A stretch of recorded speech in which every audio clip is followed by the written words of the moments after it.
yes, you want to find out, is the franchisor going to support you? Are they going to give you that guidance? Are they going to give you everything that they say? So at the end of the day, that's what you want. You want them to give you everything you say, but the business is going to succeed because of you, not the franchisor. It's not their responsibility to build your business. Yes, they're going to help you and be a partner with you, but at the end of the day, your business.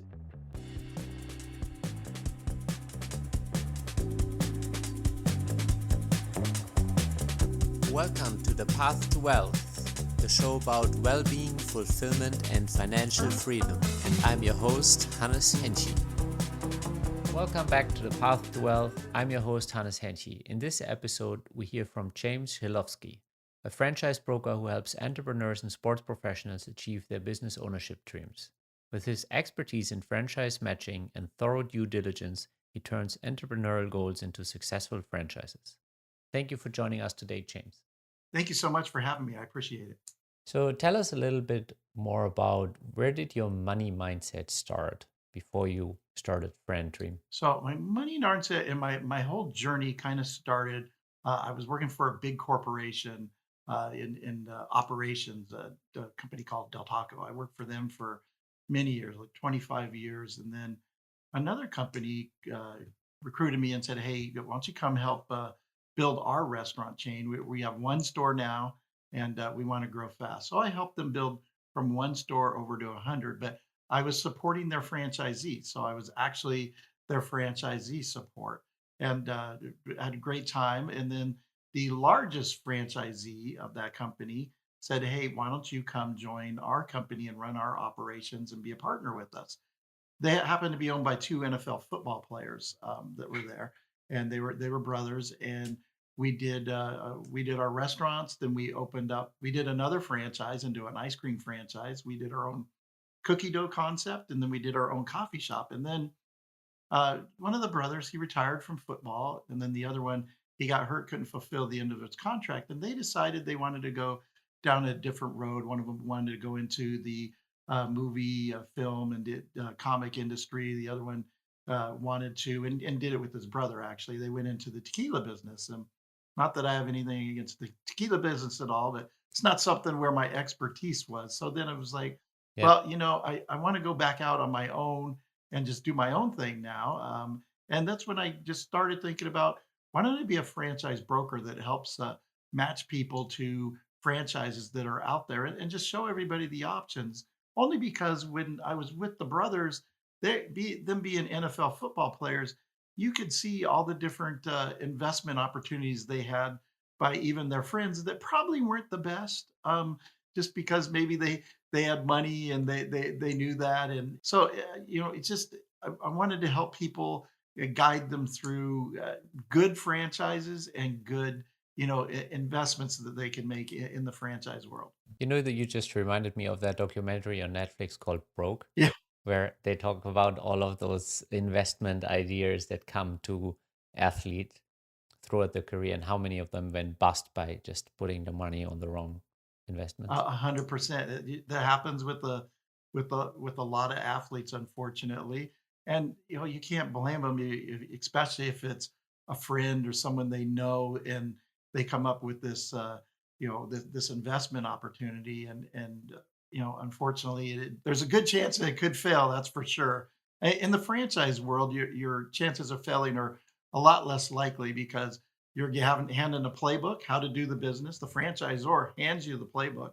Here's how to do the business. You need to follow that business, and then you also, your whole job is to uh, follow it, put that playbook into practice, and then if something happens with in the franchisor when they're supporting you, you have them that you can call, and then your team of franchisees that are in the same system as you, they're your teammates, so you could call them and have them help you too. So you get lots of support, not only from the franchisor, but from the franchisees in the system as well.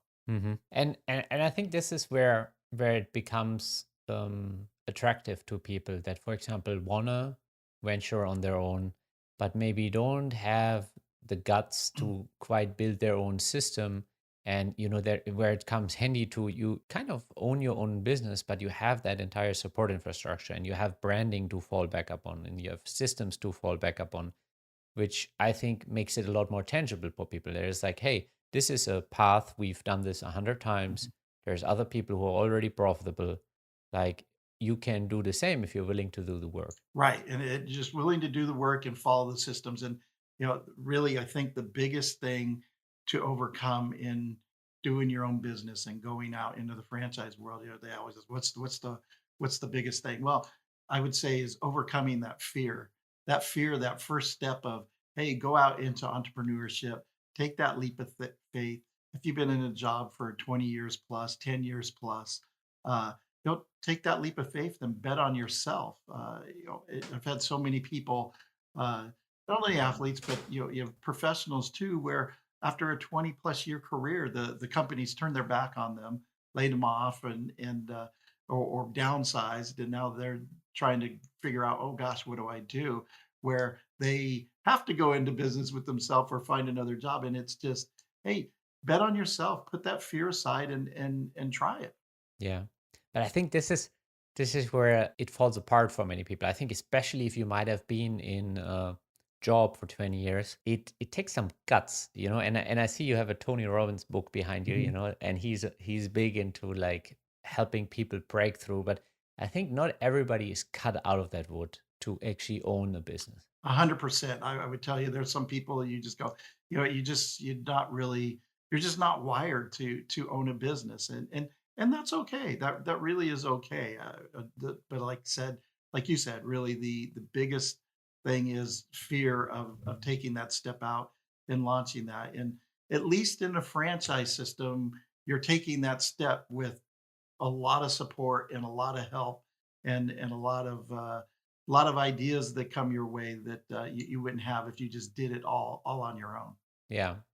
So, but there's also a bit of a stigma around franchises. It's not, what are the reservations of the general public? Like, it's not all in the best sense. There have been franchises, that didn't earn the best rep. How do you make that distinction between legitimate franchise that is worthwhile investing into versus, the other kind of franchises that you don't want to be part of? Well, yeah, that's a great question, and the franchises that are out there. So a lot of the general public actually just thinks really franchising is just restaurants. Franchises is you go down the street, it's all different industries that are out there, from tree trimming to dog grooming to muscle recovery to just you name it. A bookstore could be a franchise. There are tons of different franchises. It's in all different industries, and the way to differentiate, is it a good franchise or not?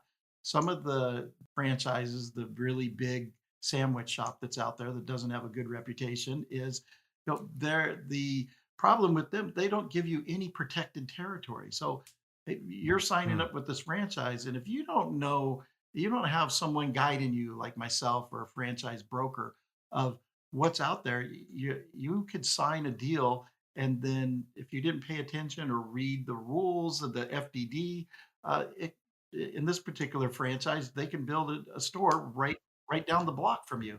So you don't have that protected territory. So it is very important in a franchise to do your homework, do your due diligence. You have to read the FDD. That's a franchise disclosure document. The franchisors put it all right out there. These are the fees you're going to pay. This is what you're going to pay. This is the protected territory you're going to get. It's all in that FDD. And then one of the best things that you can do in a franchise system is talk with existing franchisees in the system. Talk with them and going, hey, would you do this investment again? How quick did you make your Hmm. money back? And then the biggest thing is, what does the support look like? Are you happy with the support you got and received in this franchise? What are some of the issues that potentially need the most support, or where you want to have support? Is it around branding? Is it about operational things? Where do you think people that actually buy into a franchise eventually hitting a bump in the road need the most support, and where maybe a good franchise supports and a bad one doesn't? Right. I would say that it would be a little bit of kind of all what you mentioned. Definitely operations. I just put a client in a dog grooming franchise, and she knows nothing about dog grooming, but she knows how to run a business. And that's kind of what it is in a franchise. You don't have to know the industry. So her whole thing is, how do I set up the operations? How do I do support? And who do I need to hire? So they'll give you a description of here's the kind of person that you need to hire. And then when I hire that person, can I send them to you to train them? Some franchisors will Mm, yeah. definitely be able to do that. Others will come out on site and help train them. So it's very important that they help you with operations, but also that training aspect of being there for them to train the employees as well as some marketing systems definitely help to get the clients in. A lot of franchises, if it's a home service franchise that does tree trimming or window cleaning, they'll have actual call centers where they can book the call for the franchisee and book all their appointments. So there's a lot of different things that you look for. But I would say, training definitely is that number one support, operations and marketing. This sounds actually very intelligent. I mean, if let's say you're somebody who's very handy, who wants to have their own tree trimming service or something, but obviously, like having a call center is the last thing you want. You also don't want to pick up your phone while you're literally trimming trees or out in the Right. field. So having that call center infrastructure as a back office is so powerful because you can have a very professional presence while you're kind of a man pa operation. Correct, and that it's invaluable to it, and there's others that, have it automated, like if it's residential cleaning, where, someone calls and says, "Hey, my house is 2,000 square feet, I'd like to get that clean," where it'll be automation to where they go, "2,000 square feet, the way you've described it, it's gonna cost you, $125 to clean your house," and, that's automatically sent to them, and then they can respond via text, and it's all automated in the cleaning business. A couple franchises have that technology. And response time is super crucial to actually closing business or retaining clients because if you don't pick up the phone within like the first 20 minutes, the likelihood of them being gone is, or I don't know, it's pretty high. Right. I don't remember the exact number for it, but basically, if you call back a day later, most of them, and this actually just happened to me in insurance. Mhm. Like, I wanted to reach out to my existing insurance. They kept me in the line, then they dropped the call in the line. Then I didn't feel obligated to call them back. They didn't call me back. I I had a different offer. I went with a different offer. Yeah, exactly. So it's It's always response time is crucial. first one in, that it's very crucial when someone is got a need of hitting it. And some automation will be, hey, we'll send a text message, so at least we've touched them, and they can respond back. This is the time I have, or they do it with a phone call. But a lot of franchises do have that automation in there that is great for them. So what incentivizes somebody to set up a franchise? Let's say I have a successful operation for something and I'm thinking about expanding. Why would I expand in a franchise manner versus just expanding kind of shop owned and operated? Yeah, that's a good question. Really, you could, and if you had your own business and you want to expand into that industry, uh, that would be really, to take on the franchise, to expand with the franchise. you- You're going to get all that support, even though you may have think you've hit every pothole that you have in business. The franchises hit everyone and then some, because if they've had even 10 franchisees in the system, they've opened 10 more expansions than you have gone, that they have that. But not only that, the relationships that they have with vendors and special pricing, of discount pricing, because they can buy in bulk, vendor wise, and just the relationships and the setup of, hey, here's the equipment package, if it does require equipment, it could all be Hmm. special and really good pricing by going with the franchise. And then also, if some other people have some business, it's always not a bad idea to versify your portfolio and maybe go something in a different industry as well, that you can do, and the franchise would help you that way as well. A lot of people have I had one client that he was he was in corporate America, and he was looking at a franchise, and he wound up picking a dog grooming franchise, and he wants to transition out of his job. And he was like, you know what? The first one, I think I'm going to have my wife and kids run, and when we get ready to open the second one up, I'll transition. And they did a 3 store deal that they signed, but his whole goal is to eventually have 5 or more, and build generational wealth with that one franchise of just trying to grow that particular brand. I hope the kids are in for it too, because Right, exactly. because you can't just make that decision for your kids to build generational wealth with dog grooming shops that they have to run. Right, right, exactly. Yeah, they were on board. They were all on board. It was a family decision, so it worked out really well. Family of a great family. They love their animals and dogs, and the whole family's all in. So how are those deals structured? Let's say you have a three-door deal, a shop deal. Mhm. Um, how fast do you actually need to commit and open those three? Yeah, so if you have a 3 door deal, 3 story, 3 unit deal, you can work with the franchisor on that build out time. Typically, it's usually a year that they give you to build if the build out's pretty simple. So year one, you're going to have unit number one. In the second year, you'll have 2 years to build unit number two. You'll have 3 years to build building number three. But there are terms where you could ask the franchisor, hey, can we maybe go, extend that to you give me maybe 4 years for number three? So Hmm. there's some negotiation that can be done there, and franchises understand, but they also want to make sure those stores get built because they don't want to, waste that territory to be sitting there dormant. Yeah, right. You don't, yeah, that's what if I learn that the franchise is not a great franchise and it doesn't, or maybe I'm not getting the best of it, but it's not performing, and I'm two stores in, and I don't want to open the third. Is that something that is addressed in the FDD that I get back out, or You could I give choose, back yeah. the So the area? the great thing is when you sign a 3 store deal, you pay that franchise fee up front. And the advantage to that, if it's a 50,000 franchise fee, and a franchise fee is just a one-time fee paid to the franchisor to secure your territory and initiation. So if it's regular 50,000 and you look at 3 stores, you go, okay, well, that's 150 to secure 3 stores. Well, what the franchisor typically does, maybe that 3 store deal is now that franchise fee is 110,000 for 3 stores. So they discount that franchise fee to do multiple units on that.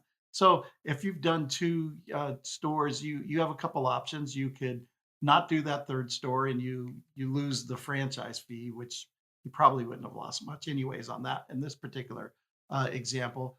Or you can look to sell. You can sell it once you're in a franchise. It's your business, so you could sell Hmm.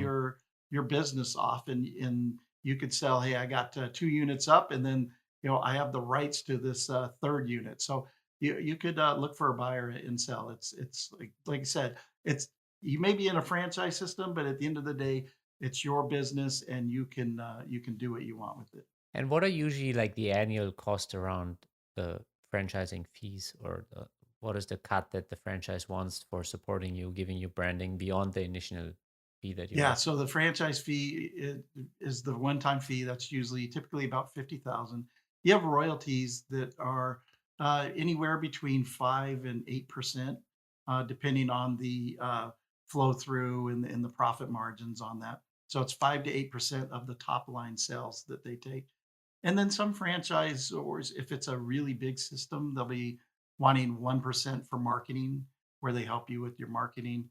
And then they'll also require, which you would do this anyways, a local store marketing spend, meaning, hey, every month we want you to spend $500 on marketing for your unit, because they want to make sure that you're still investing in your own business, and trying to keep up that business by marketing Hmm. there. So those are typically the fees that you have to do. You have that one-time fee, and then you have those royalties. And then also remember, during those royalties, you're going, well, what do I get for that?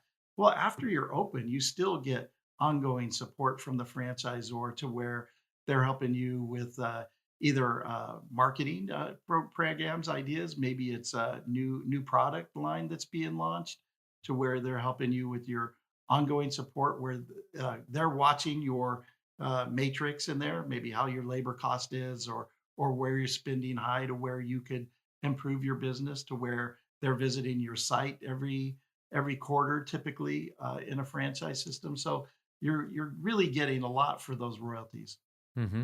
It also sounds like that franchise fee is like a genius move. Like if I think about it, I have a system and I divide the country into territories, Mhm. and that's all potential initial revenue before I've done anything for somebody other than obviously I'm giving them my system. But that sounds like you do want to own a franchise. Right, exactly. Yes.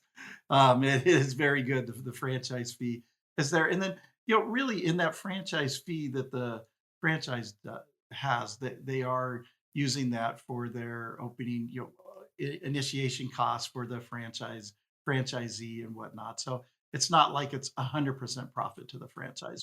Yeah, yeah, of course. But, There's, but, I but mean, yeah, I get what they you're have saying. It, operational it is costs. So definitely a good thing. That's for sure. if I compare to other ways to expand your business footprint or Mhm. something, this sounds like a very intelligent way to go about it. And and you have somebody who's highly aligned, like the franchisee is highly Mhm. aligned to put in the effort to make it work You ideally you hope. because they're putting You the hope, and that's where when we look at franchises, you really hope that you can kind of tell bad franchisors out there by if they're just selling their franchise to anyone. Just because someone Mhm. has pockets and has the money, you probably shouldn't sell, a franchise to, someone just to sell a franchise because they're not going to be good for the system. And at the end of the day, it's you want all the franchisees to be on the same page and really working hard with their teams to be successful. But you get some franchisors that just sell it, and you get some bad franchisees that are just in there thinking, "Hey, I bought into this franchise, and all I have to do is, it's up to the franchisor to make me money." At the end of the Yeah. day, to be successful, it's your business and your team. You have to make your team and yourself, try into the business to make it successful. The franchisor can't make it go. Yeah. This is like expecting that your trainer or your coach makes you fit. It's like, no, no, you got to do the work. They give you the instructions, they give you the encouragement, the motivation, but you still got to do the work. You got to go on the treadmill. That's a great analogy. That's perfect. That's 100% right. Yep. Yeah. What are some of the favorite franchise that you like to bring to people who want to own their own business? Like whether it's a grooming shop or ice cream shop, or but what are some of the ones where you feel very good about brokering them because they've done well, they work well, the clients appreciate the services. Yeah. One I will tell you, I'm not really too keen on putting people in. Too keen. This is a bad one. It would be the restaurant business, only because and, I'm from the restaurant business, but the initial investment typically is always 500 to $1 million or more. So it's a Mm-hmm. big investment. And the restaurant business, the margins are tough. They're really it's really a tough business to run unless you really have restaurant business or been in the restaurant business or have that strong team behind you. I really wouldn't recommend that because the last thing I would want to do is have you sink in, over, close to $1 million. That's really tough to recover from. Now, if I put you Yeah. in a dog grooming business that's 200K and something happened, we can recover from 200K a lot easier than a million. But the dog grooming business is typically one of the ones that I would say is right up there. Some one particular dog grooming franchise, reoccurring revenue where they will charge 45, $50 a month to you can bring your dog as many times in to get washed that month. So you have reoccurring revenue there that's there. The build out's only 1,200 square feet. And really that franchise, it validates really well with franchisees in the system. And you're really getting your money back, return of your money back, typically within the first year or so. So it is a very, very good, strong business there. Another one is in the muscle recovery area of red light therapy, cold press therapy, composite compression boots, the muscle recovery franchise. Um, that does really well well. Another one that I put a couple of my athletes in was a indoor golf studio of one that is 24/7 access for the clients. So the golfers could come in 24/7. It's all automated, so it's no employee model. You need someone to clean up the place, but no Yeah. employee model in there, and very great for someone who wants to passively own it, where they only spend 10 hours a week into the business because it's all automated and all done for. So that's a really good one for passive. And then the home care industry, where you're helping seniors stay in their home, staying in their home, where the technology that they have nowadays, to where you could actually talk and communicate with a senior through their television, as well as put messages like, "Hey, did you take your meds today?" If we're not out to scheduled to do a visit, we could do a teleconference and help. So the home care industry is really good as well. As well as the home service network of home services of window washing. Believe it or not, the margins are really strong in the window washing business or blind business. So there's many different things and many different industries, but those just a few off the top of my head. I mean, especially window washing, though. I mean, I guess it depends on the prices, but they're charging up to $10 a window, and then you have the labor cost per window. Obviously, it takes an individual a few minutes, Mhm. so it's really the function there is the hourly wage. Right. If you can find a good ratio there, you're in business, and then you just need to make sure that you have a funnel of clients, I guess. Yeah, you have funnel clients. Typically, in this particular model, the franchisor will help you with their marketing. They'll want to do a bunch of pre-sales before you even launch your business. That, hey, we went out, we've secured these customers, and that's going to be, and then they just start building their route, and it could be commercial clients and residential that there. And one of the things too that's kind of popping up in the residential world, not only with windows and you have chandelier cleaning and whatnot, but is solar panel cleaning, because solar panels are quite popular everywhere now. So you need to get your solar panels clean because they do get dirty, and that's going to lower the production of your panels if you don't have those cleaned on a regular basis. Yeah, I mean, it seems like the profitability, or like I would say the client value per individual client lifetime value is higher in commercial. So if you have a commercial route, you would maybe only have 5 clients to have a significant revenue for the years. While if you do that in residential, you might need like probably 150 clients. Correct. Yeah, correct. The commercial routes are definitely a way to go as well. It is a little bit better than residential for sure. For sure.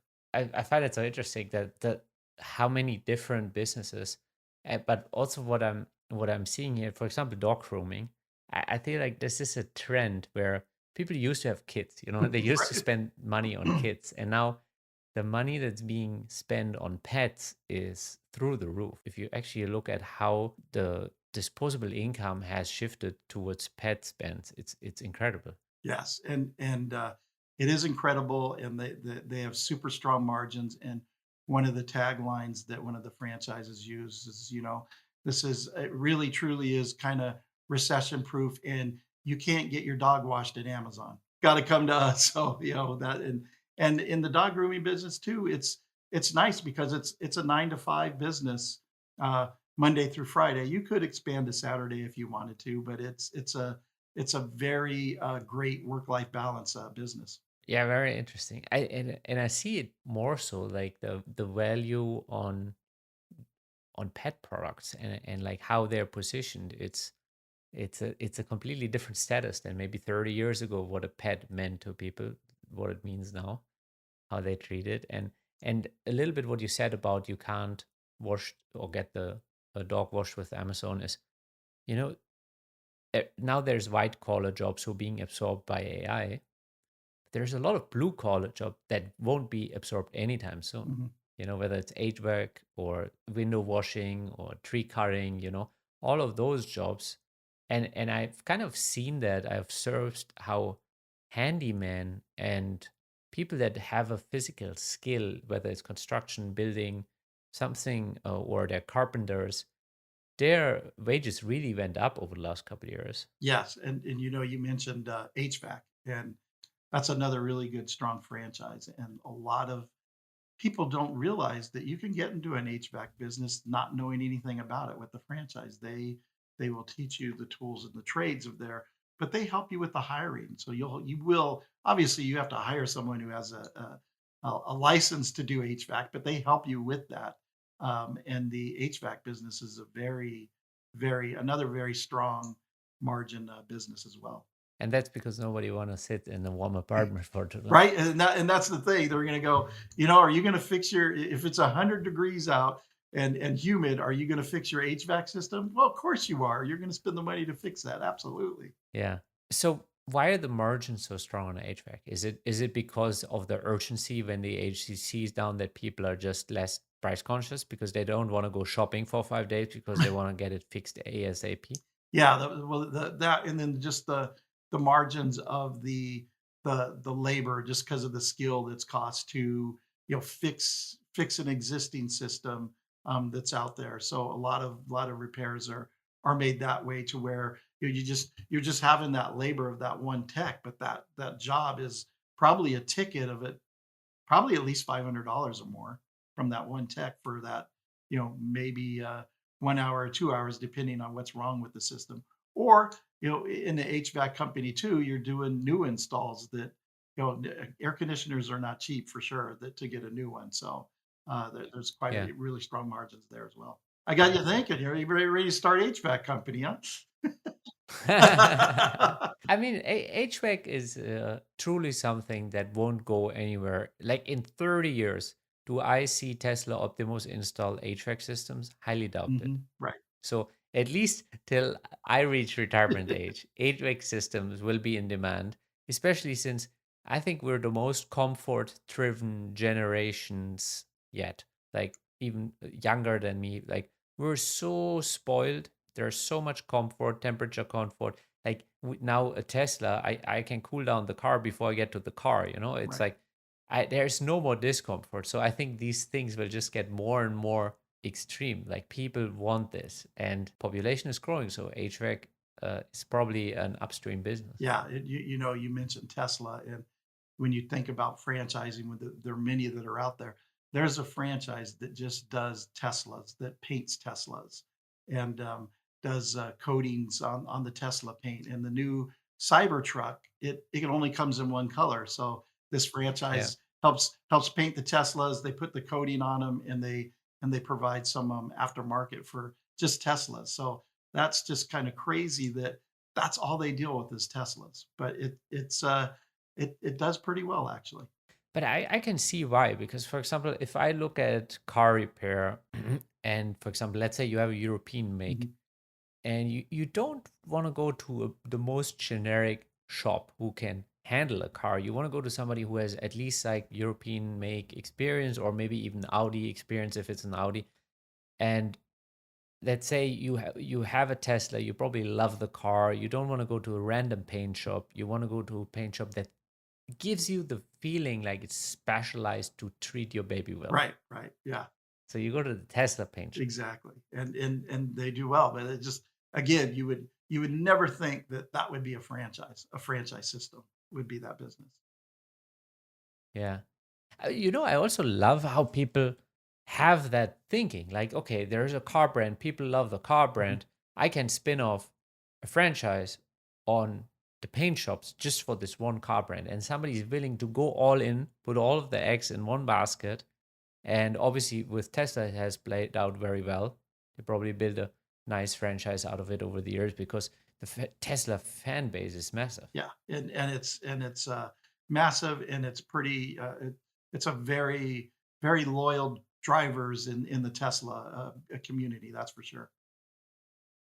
Yeah. And then yeah, I could see there's like at least like 10-20% of the Tesla owners who's so crazy that they keep changing the colors, or like that guy that polished his Cybertruck so it's like a mirror, or Right, right. like that you see all of those outliers and then they go to that particular franchise. Exactly, and it's just it's kind of crazy. It really is. Yeah. But I can also see why restaurants are kind of like, for example, I come originally from the hospitality, and then everybody always asks me like, do you want to own your own restaurant? I'm like, no, it's a nightmare. It's very complex, so many moving pieces. Like labor itself is a major headache. You need so many hands to actually fulfill the service. And I was like, it's not a great business model. No, it really, like you said, there's so many different moving parts to it with labor. And I will tell you, there were times when building a new restaurant or new site, I looked at the site and I said, man, this site's going to do great. We're going to do great sales on this site. And we opened and it didn't do very well. But there would be other sites I looked at. I said, it's a B site, but the rent and lease, it makes like it's a great deal. Let's go ahead and sign it. And that one turned out to be, a great site. So it's really, even though you have all the analytics and everything you're looking at, it really is, it still is a guessing game. And of course, the analytics make the odds better. But that goes to show you, if you're just coming in to take one shot, if you had your 700K to $1 million, one shot at this restaurant, and you got the site wrong, ooh, you're in big trouble. You're toast. Yeah. Yeah. Just about 10 years ago, we opened the business right off Wall Street, and we thought we had great location and everything. But it was 100% delivery based. And it was kind of before Uber had, for example, the GPS, like our delivery drivers, you could see them on the website and like how they're coming to your house Mhm. and stuff.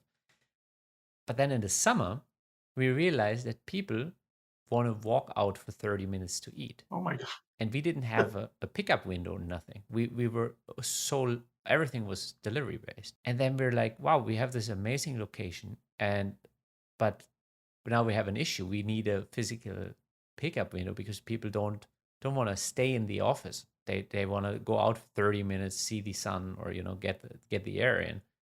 And we completely got that part wrong.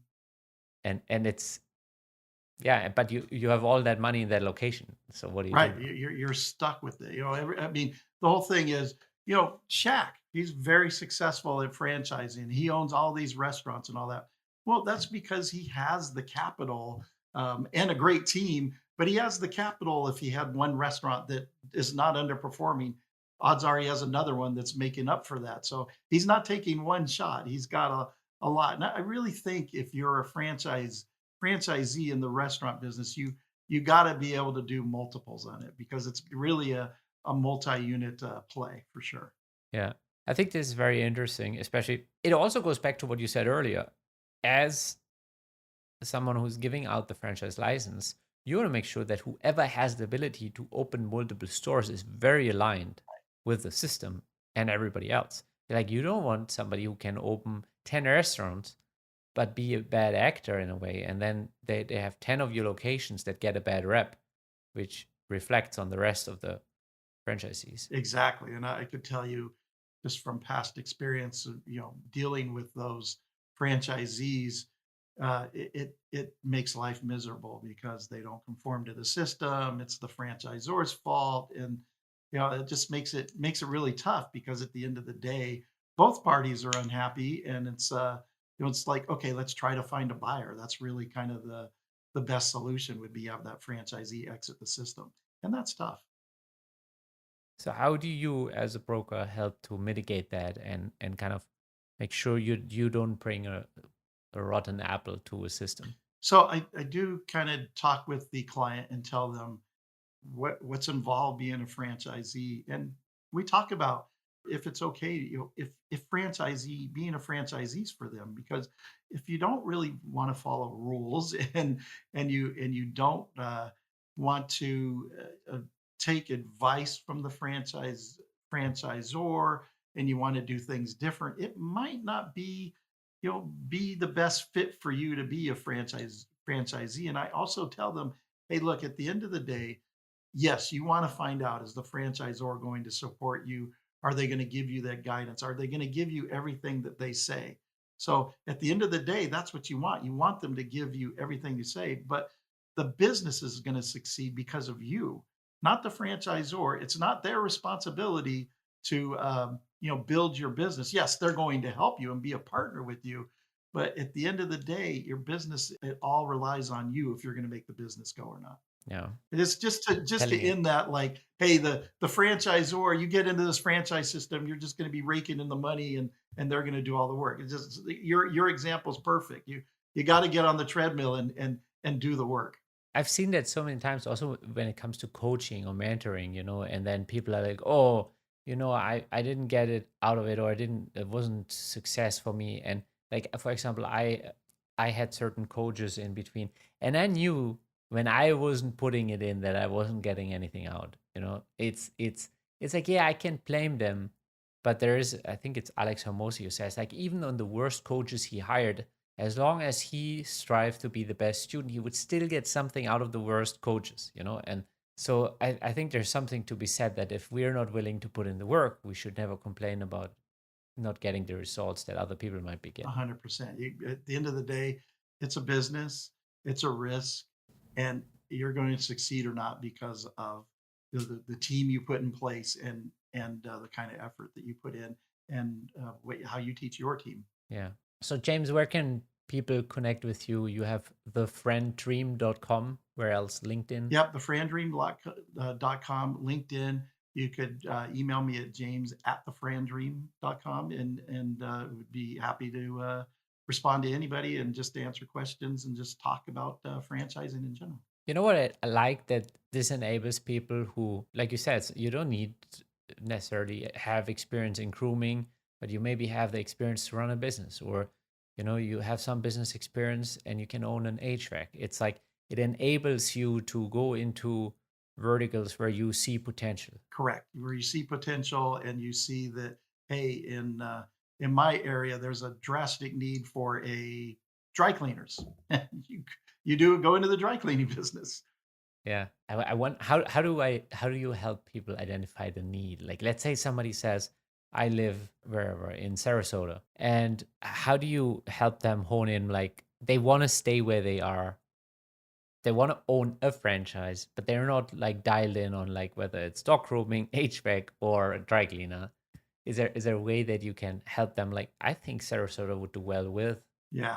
probably not the 20th ice cream job, but oh, we don't have any Tesla paint shops there yet Yeah. or something. So we go through all the industries with the client of, hey, in auto repair, is there auto, what's it look like in the auto industry? What's out? Is there an auto accessory store? And we kind of, you just kind of hit all the industries. Is there kids swimming? Is there kids programs, kids sports programs that are out there?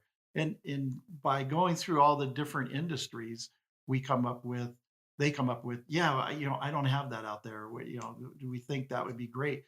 And one of the great things too is when they go, for me, I show them maybe 5, 10 different options after gathering all the information. I'll show them, and then I'll introduce them to the franchisor, and they'll be talking with the franchisor. Once they get talking with the franchisor will map out a territory, and they'll show them the demographics in their area because they have all the demographics. Here's the demographics, say for dry cleaning, that this would be probably a really good fit, and that we don't see any dry cleaners in the area. They're 10 miles away, so they have those analytics too there when you start diving deeper into the franchise. Nice. I like that. I really I think what I really appreciate is there's people who are hungry, there's people who have a little bit of savings, who have some business background. Maybe they need that support, and I think this is where franchise and your support as a broker comes in very handy to like put the effort and the willingness together with the right business idea in the right place. 100%. Yeah, totally. I definitely, if anyone's looking at a franchise, I would definitely say use a franchise broker, because at the end of the day, when they use someone like me, it doesn't cost anything to the consumer. It's we're compensated out of franchisor's marketing budget. So much like a real estate agent, it's kind of commission based for us. So the client isn't paying higher fees or paying us anything. So it's a great service to use. Well, thank you so much, James, for your time. And everybody, you can find him at thefrienddream.com. Thank you so much. I appreciate you having me. It was a great conversation.